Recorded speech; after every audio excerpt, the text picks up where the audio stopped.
Hello mga beshi! So ngayon tuturuan ko ulit kayo paano pagbayad ng ating Meralco bill using Maribank app. Yung mga nakaraang tutorial ko, ang gamit natin sa pagbayad ng ating Meralco bill is using GCash, video online banking, or PayMaya, or mismo sa Meralco app natin. So ngayon naman is Maribank. So mabilis lang naman mag-open account ng Maribank. Nag-open account ako using Shopee app. So doon mismo ako sa Shopee nag-open account kasi meron doon na Maribank. So, pwede ka mag-open doon, mag-fill up ka lang, fill up mo yung mga information mo, tapos mag-send ka lang ng ID. So, yun na, after mga ilang minutes, okay na, meron ka ng Maribank app. So, ganun lang naman kabilis mag-open account ng Maribank app. So, mag-start na tayo, open muna natin ang ating Meralco app, yung nasa baba. So, ang kinagandahan pag meron ka ding Meralco app, is makikita mo kaagad kung magkano ang iyong Meralco bill. So, kahit hindi mo makita yung mismong hard copy niya. Kasi minsan 'di ba yung mga nagbibigay ng Meralco bill is nilalagay lang nila sa ating mga pinto. So may tendency na pwedeng liparin or kuhanin ng mga bata paglaruan ganun, 'di ba? So pag may Meralco app ka, kinagandaan is makikita mo kaagad through online yung Meralco bill mo kung magkano. So kinagandahan pa nito kasi mga after 2 days bago dumating ang resibo ng Meralco natin is ano na kaagad, magre-reflect na kaagad sa Meralco app natin kung magkano yung bill. Hindi pa natin nare-receive yung hard copy natin. So ayan, check natin kung magkano ang ating babayaran. Open lang natin yung ating Meralco app, yung nasa baba. Ito yung amount ng ating babayaran sa ating Meralco. Yan, 762.90. So, na-consume ko to nung month of December. So, ang due date niya is January 7, 2026. So, bayaran na natin siya. Open na rin natin ang ating Maribank.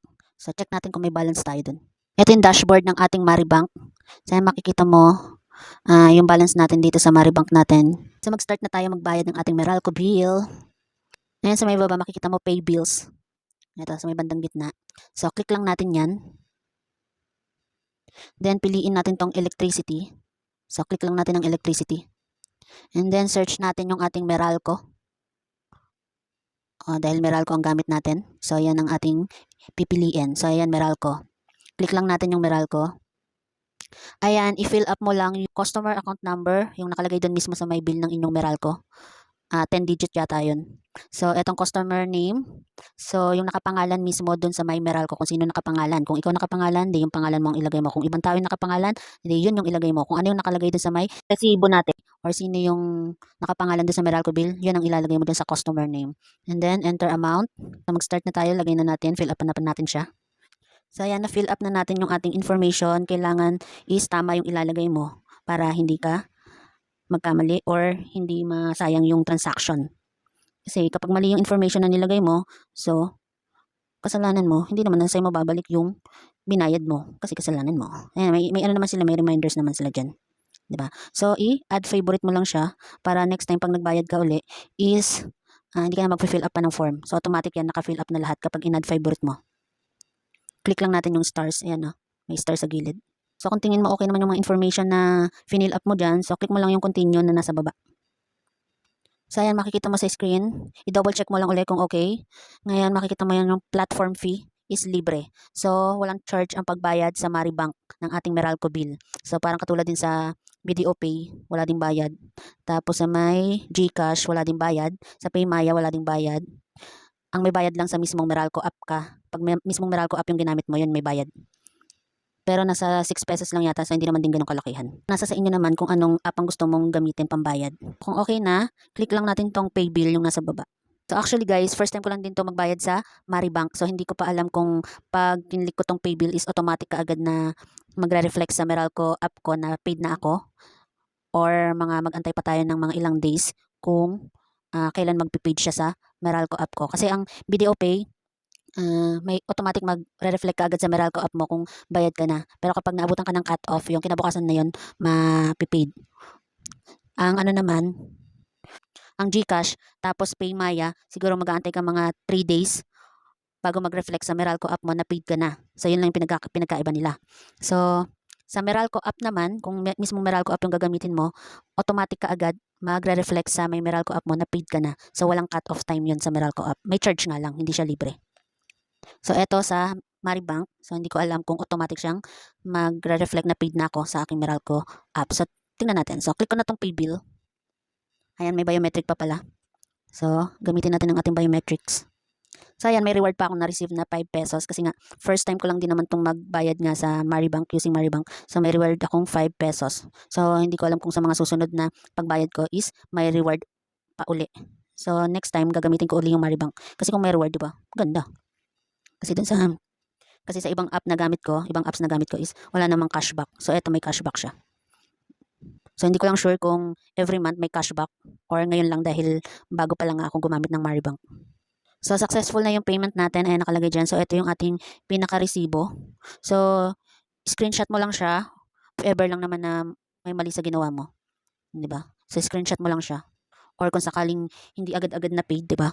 Para at least may resibo kang ipakikita mismo sa pagpumunta ka sa Meralco office. So, sa ilang beses ko naman gumamit online payment, wala naman akong na-encounter na hindi siya nag-paid. Ang tagal ko nang gumagamit ng mga online apps sa pagbayad pero okay naman lahat. Hindi na wala namang na pumunta ako sa Meralco office para magreklamo. Kaya safe naman yung mga online payment. So ayan, makikita mo, libre lang, di ba? So sinabi ko na yan kanina, libre siya, walang charge fee. So ayan, may nakalagay naman pala dito sa taas na please allow up to 3 banking days for crediting to your biller. So Friday nga pala ngayon.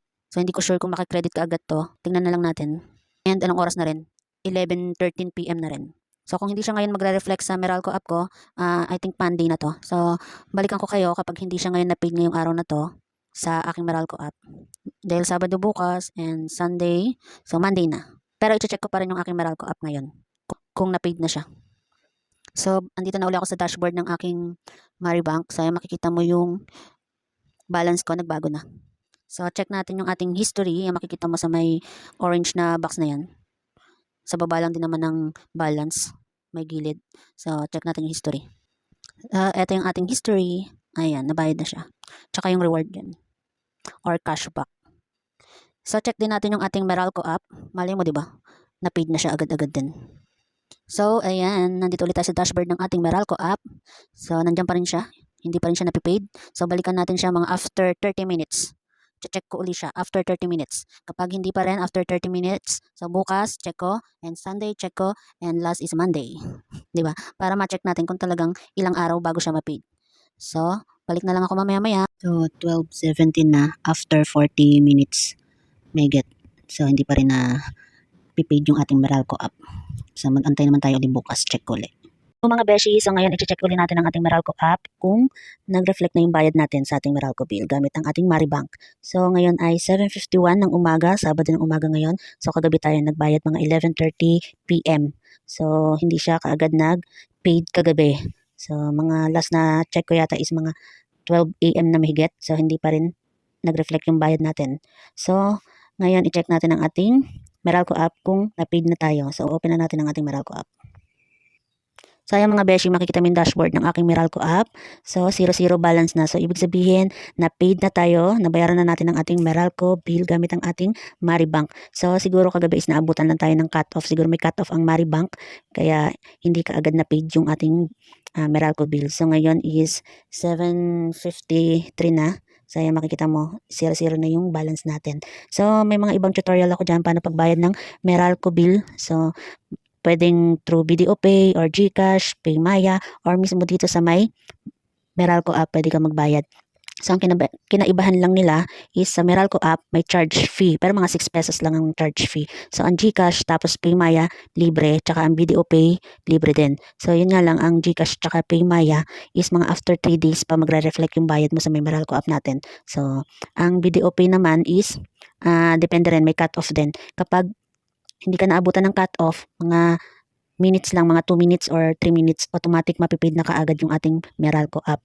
So, pag naabutan ka ng cut-off, kinabukasan na yun, magre-reflect yung bayad mo. So, ang Meralco app naman, pag ginamit mo pambayad, is may charge fee, pero automatic kaagad, seconds lang pagkabayad mo, pagkapindot mo kaagad ng pay, automatic yun, magre-reflect agad yung bayad mo sa dashboard. So, magiging 0 balance ka agad. Walang cut-off time ang Meralco app. Yun nga lang, may charge fee. So, nasa sa inyo yan kung ano yung gagamitin yung online payment. Pero sa tinagal-tagal ko ng paggamit ng mga online payment is okay naman. Wala naman akong transaction na kinabahan ako. So, maganda kasi hindi ka napipila pa para lang magbayad ng Meralco bill mo. Pipila ka ng napakahaba, hindi na. So, through online lang, napakadali lang. Fill up ka lang, tapos click ka na, okay na, bayad na, di ba? Easy, easy. So, tagal ko na rin ginagamit yung online payment pero wala naman nagiging problema. So, yun lang po. Thank you for watching guys. Bye-bye.